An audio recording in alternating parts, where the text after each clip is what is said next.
Околу 22.000 тони биоразградлив отпад секоја година завршува по депониите во Југоистокот.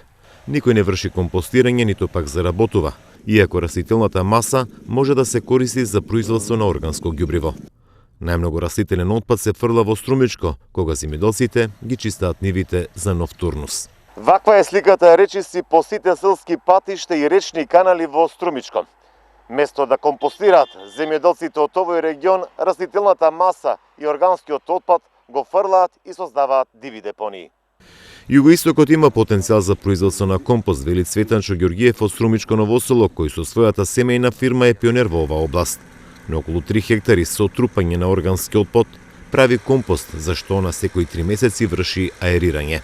Процес каде што се внесува влага и воздух, се со целова регенерација на аеробните бактерии.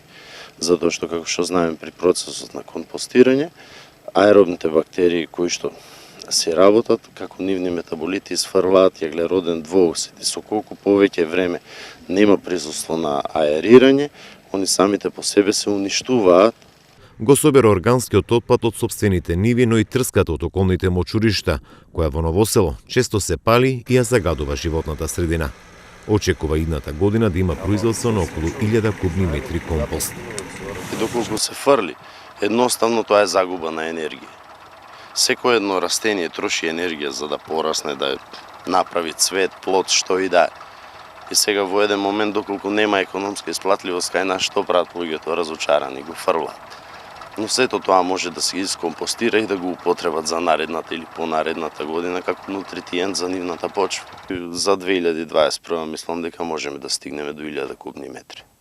Биомасата како потенцијален обновлив извор на енергија во Југоистокот го има најмногу во Василево, Гевгелија Радовишно и во Струмици и Веландово. Со оглед дека се сметат како земјоделски општини, тони органски отпад завршува по депонии, кој не се користи за добивање органско ѓубриво.